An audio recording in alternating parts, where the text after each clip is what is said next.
j'espère que vous allez bien, que vous avez passé une très bonne semaine. Et on va aujourd'hui aborder un sujet, la création. Sujet très sérieux qu'on va aborder avec Élise. Élise, comment vas-tu? Ben écoute, je vais très bien, je suis très contente d'être là avec vous tous. Super, Gétro, comment vas-tu? En pleine forme, c'est un vrai plaisir que d'être avec toi et avec Élise. Super. Est-ce que ça vous parle de la création? Pourquoi est-ce que Dieu a créé l'univers, les galaxies? Tout le monde se pose la question justement derrière ça. Est-ce qu'il y a un Dieu derrière tout ça déjà? Est-ce que pour vous, que ça signifie-t-il? Je pense qu'il y a un début de, comment on pourrait dire, de réponse. Élie, je vais te demander si tu peux nous lire Genèse 1, versets 1 à 4, s'il te plaît. Oui, bien sûr. Alors,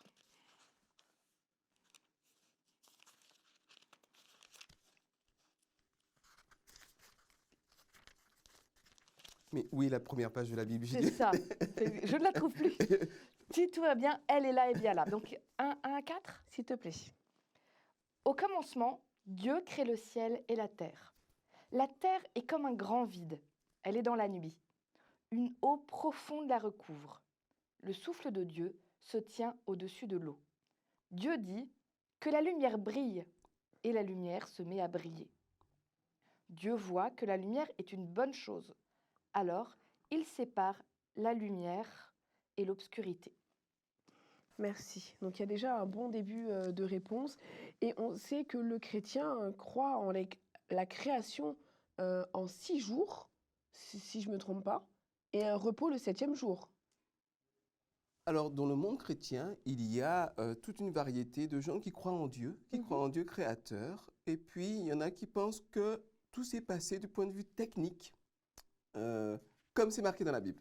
C'est-à-dire que tout ce qui est marqué doit être pris au niveau littéral. D'accord. Il y en a d'autres qui pensent que ce sont plutôt des images, comme des métaphores, quoi. Et puis, mais ils pensent quand même qu'il y a quelqu'un qui a fait tout cela. Pour ma part, je m'intéresse plus à la question de savoir pourquoi est-ce que Dieu a fait tout cela. Belle question. Le comment m'échappe complètement. Je suis assez curieux d'ailleurs de découvrir tout cela un jour. Mais le comment, j'aurais pas de réponse absolue maintenant, mais le pourquoi, je crois qu'il y a quelques pistes intéressantes. D'accord. Et Élise, qu'en penses-tu? Pourquoi Dieu a créé et pourquoi il l'aurait pas fait? Pourquoi il n'aurait pas créé l'univers? Alors, pourquoi il ne l'aurait pas créé? Il y a plein de raisons. Après tout, je ne sais pas, moi... Tu aimes bien la cuisine, Nafi? Ah, j'aime beaucoup. C'est la ça, hein? cuisine. Et en plus, tu cuisines très bien. Merci. J'aime bien, je cuisine moins bien, mais j'essaye. J'ai beau aimer faire des gâteaux, j'ai pas obligation de faire un gâteau. Si je choisis de le faire, ça peut être parce que j'ai du monde qui vient à la maison, ou bien tout simplement parce que ça me fait plaisir d'être dans cette préparation, ça me fait du bien de le faire. Et puis parce que c'est bon le gâteau. C'est très bon. Mais du coup, je fais le lien avec Dieu. D'accord, oui, c'est ça. Dieu, il n'était pas obligé, il n'avait pas obligation de créer le monde. Je ne suis pas dans sa tête, je n'ai pas de réponse absolue de pourquoi il l'aurait fait ou pas fait. Mais j'ai une conviction intime. C'est qu'il l'a fait parce que, au fond de lui, intrinsèquement, alors c'est un gros mot pour dire, ça fait partie de tout son être, hein, c'est vraiment, c'est inscrit en lui, il est créateur. C'est-à-dire, il n'y a rien qui peut le rendre plus heureux que de créer des êtres vivants, un lieu, quelque chose de beau, de bon, et où il va y avoir du bonheur à être en relation. Eh bien, j'ai mon aîné qui vient de faire un tout petit code, un programme de jeu de dés 421. Et il est super content, il a passé des heures et des heures à faire son jeu de dés programmé par informatique et puis il ne peut pas s'empêcher d'en parler partout. Et moi, de mon côté, en ce moment, je suis autodidacte à la guitare, donc quand je déchiffre une partition, c'est un petit peu laborieux, mais en ce moment, j'apprends à jouer la fugue BWV 1997 de Jean-Sébastien Bach et je saoule ma famille avec. C'est-à-dire qu'il y a des choses qui te donnent une telle joie, il y a une telle richesse dans certaines choses que tu ne peux pas t'empêcher de les partager. Alors, je suis comme Élise, hein, je ne suis pas dans la tête de Dieu, je ne vais pas dire Dieu a fait ceci parce que cela, Dieu a dit parce que cela, bon. Simplement par analogie avec ce que je vois en moi-même, ce que je vois en vous également, dans tout ce que vous partagez. c'est qu'il y a une forme de richesse qui existe pour être partagée. Or, la création, me semble-t-il, est l'acte de partage le plus absolu. Voilà, je crée, je partage avec ma création. Et du coup, Gétro, est-ce que je peux te demander de lire Genèse 1, mais le verset 26 à 29? Parce que je me pose une question, pourquoi est-ce qu'il dit qu'il allait créer l'homme à son image? Pourquoi est-ce qu'il nous a laissé le libre arbitre? Sa relation d'amour avec nous? Toutes ces choses. Alors, Genèse 1, verset 26 à 29, Exactement. Dieu dit, « Faisons les êtres humains à notre image et qu'ils nous ressemblent vraiment. Qu'ils commandent aux poissons dans la mer, aux oiseaux dans le ciel, aux animaux domestiques et à toutes les petites bêtes qui se déplacent sur le sol. » Alors Dieu crée les humains à son image et ils sont vraiment à l'image de Dieu. Il les crée, hommes et femmes. Puis il les bénit en disant, « Ayez des enfants, devenez nombreux, remplissez la terre et dominez-la, commandez aux poissons dans la mer, aux oiseaux dans le ciel et à tous les animaux qui se déplacent sur la terre. » Dieu dit, « Sur toute la terre, je vous donne toutes les plantes avec leurs graines. Je vous donne aussi tous les arbres qui portent des fruits avec des pépins au noyau. Ce sera là votre nourriture. » Et alors, quelle était la question déjà? Pourquoi est-ce qu'il a souhaité créer l'homme à son image? Pourquoi est-ce qu'il nous a laissé ce libre arbitre? Alors, je peux comprendre. Forcément, s'il ne nous avait pas laissé le libre arbitre, un dictateur n'est pas forcément aimé. Donc, il n'est pas aimé pour ce qu'il est. Il est aimé, il dit aux gens, toi, tu vas m'aimer. Et là, effectivement, bah oui, si on a peur, on aime. Mais un Dieu d'amour, il ne peut pas être dictateur. Enfin, moi, je le vois comme ça. Hein. Il y a plusieurs degrés. Il y a plusieurs degrés dans la création, depuis ce qu'on appelle la matière inerte, un caillou, hein, qui ne se déplace pas, qui ne chantonne pas, etc., jusqu'à l'être humain, avec sa conscience.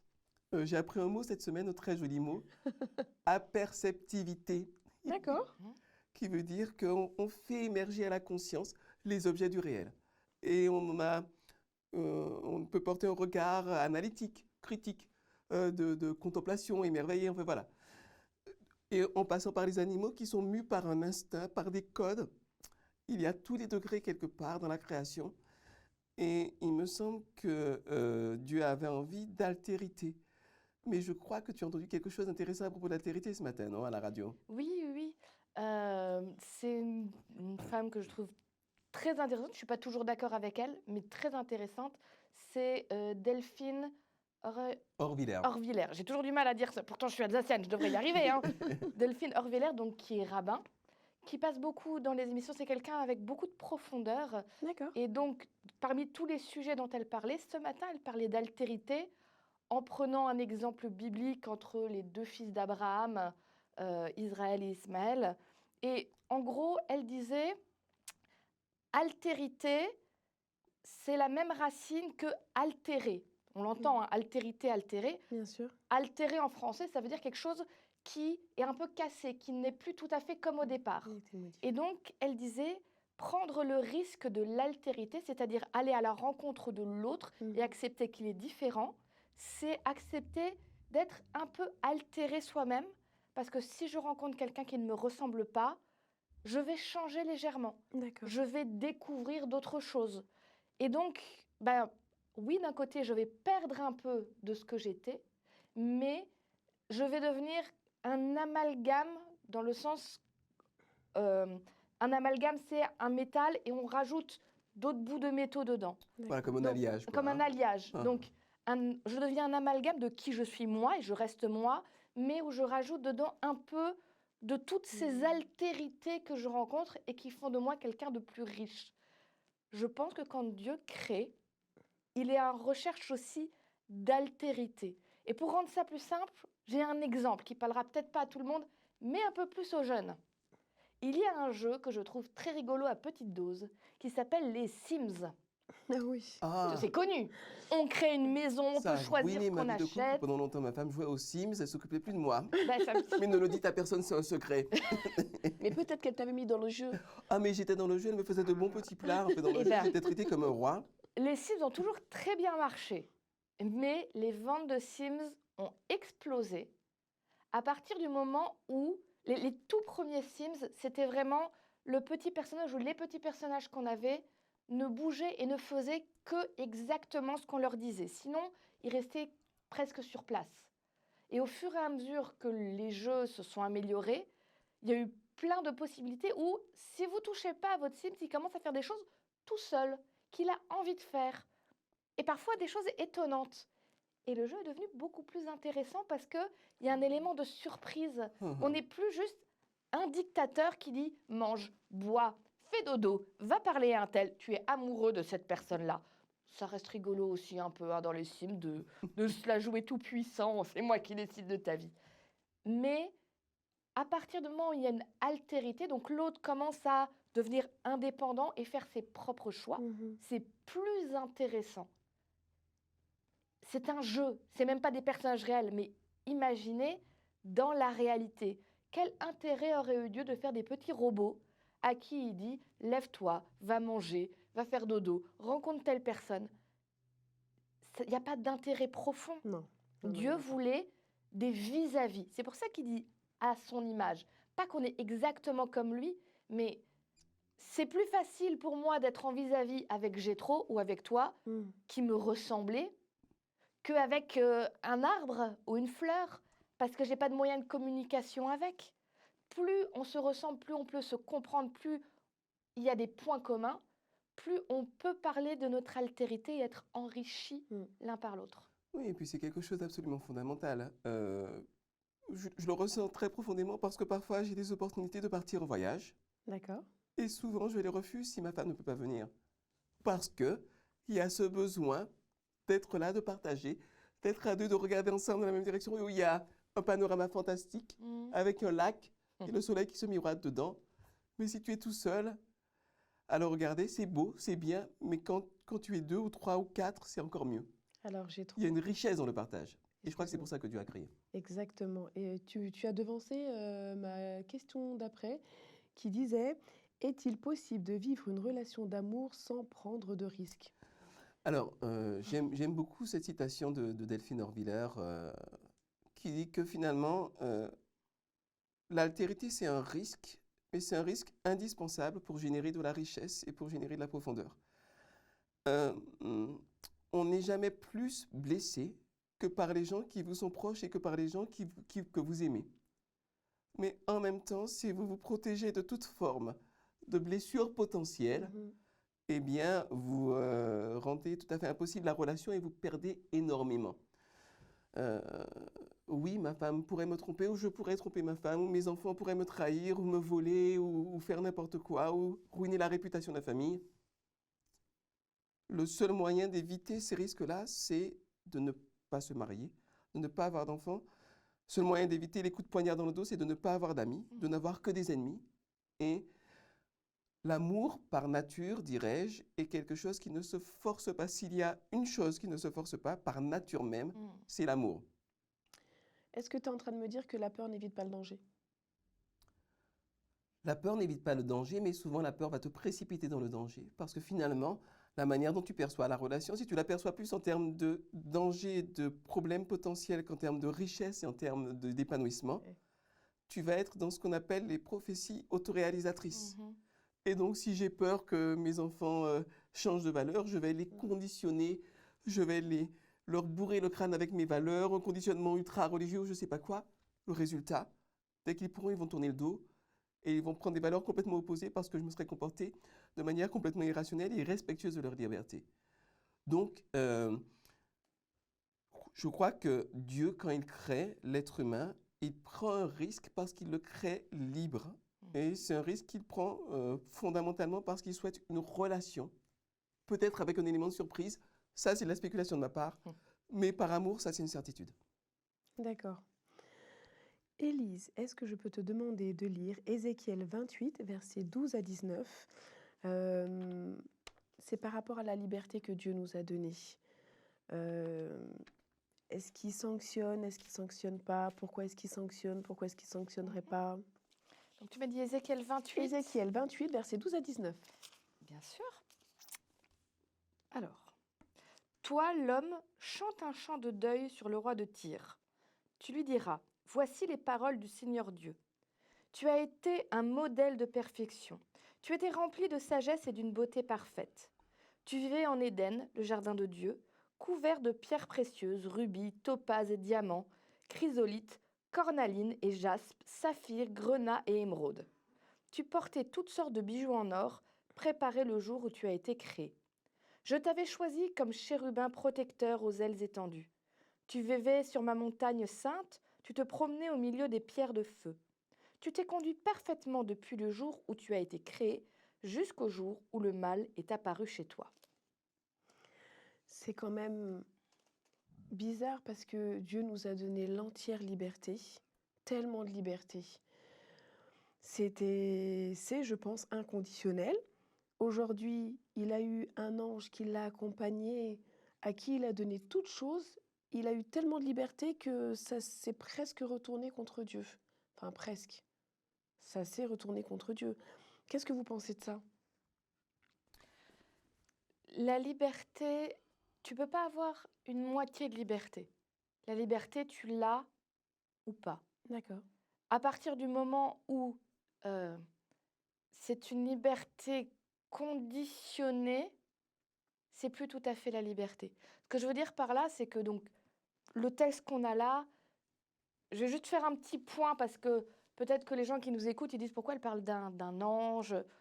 Ça montre quelque chose d'intéressant dans la Bible, c'est qu'il y a certains textes qui ont été écrits à une époque. Oui. Là, c'est un monsieur qui s'appelait Ézéchiel, qui était un prophète, qui avait des visions, donc des rêves, Dieu lui donnait des messages. Et il parle d'un roi de Tyr. Tyr, c'était un pays, avec un roi qui était plutôt puissant. Et très probablement que ce roi de Tyr, à l'époque où Ézéchiel écrit, était peut-être un bon roi au début et a commencé à faire n'importe quoi. Sombrer dans la mégalomanie. Voilà, devenir un peu fou. Donc, le texte s'adresse à une époque particulière. Mais il y a des petites choses dans le texte, quand on étudie, quand on regarde, c'est quand même un peu bizarre. Bon, alors, il est très riche, ok, on fait toutes les pierres précieuses, je revois ma géologie, c'est parfait. Mais tu étais dans la montagne sainte de Dieu, tu étais là depuis le commencement, dans le jardin d'Éden, c'est-à-dire le jardin que Dieu avait créé pour les premiers êtres humains. Le roi de Tyr, c'est pas possible, là, il y a un problème. Et puis après, tu étais un chérubin. Un chérubin, c'est un ange. Il y a plusieurs sortes d'anges, c'est un des anges. C'est poétique ou il y a quelque chose. Oui. C'est pas possible que ce soit juste ce roi de Tyr.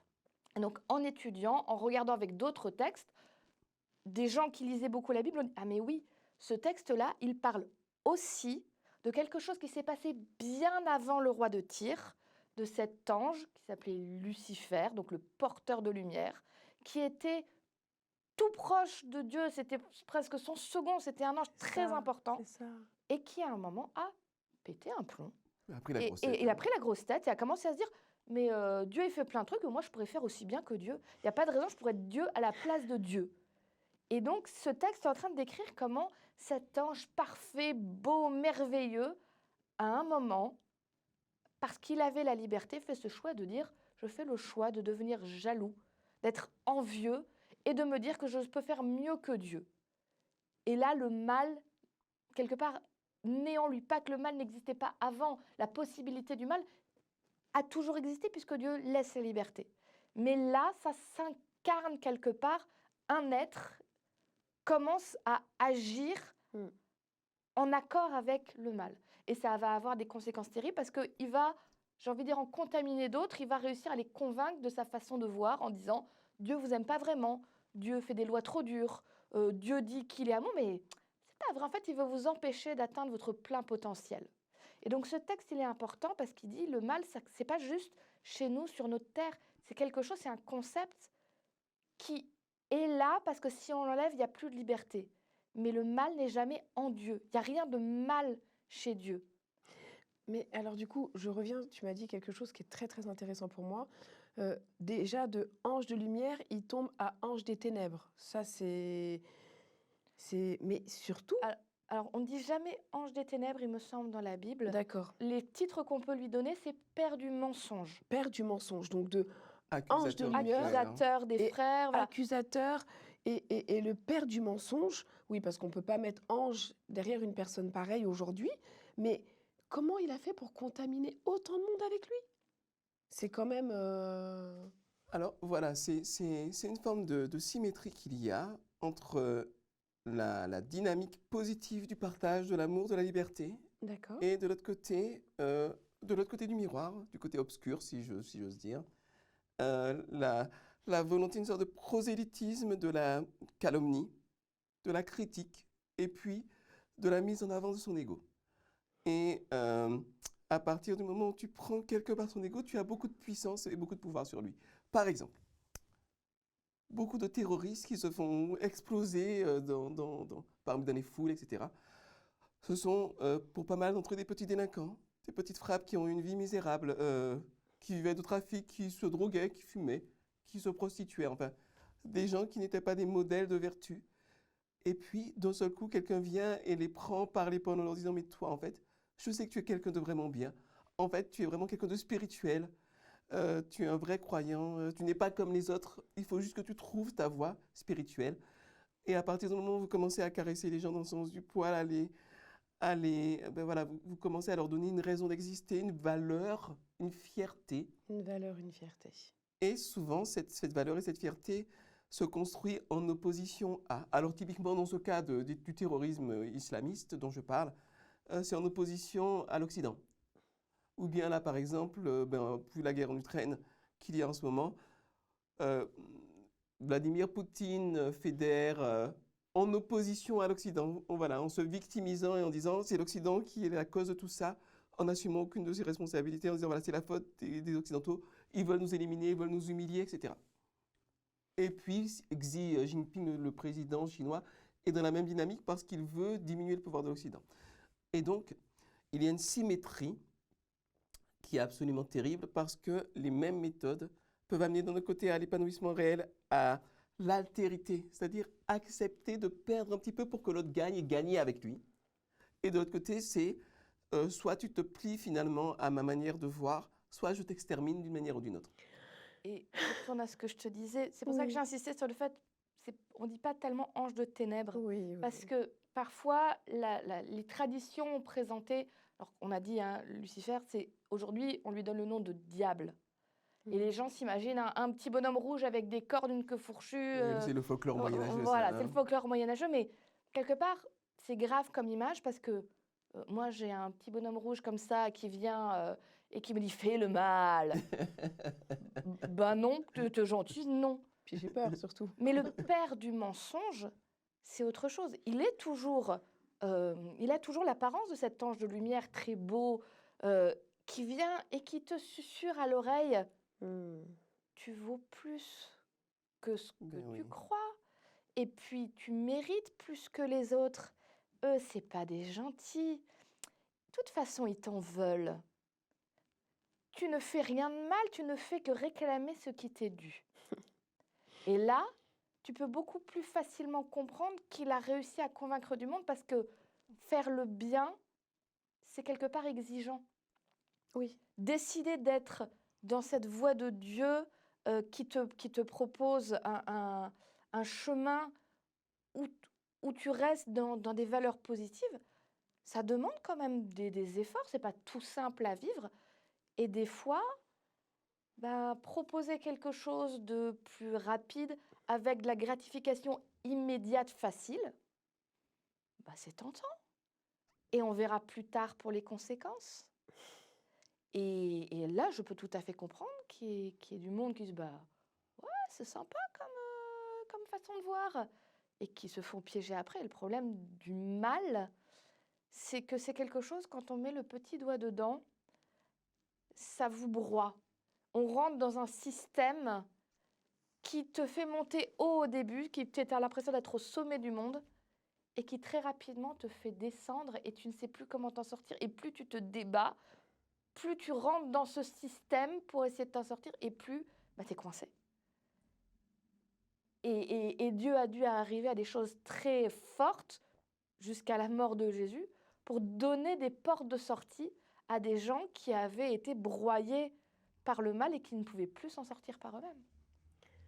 Alors, est-ce qu'on pourrait dire que les motivations de Dieu sont j'ai créé un peuple, j'aime ce peuple.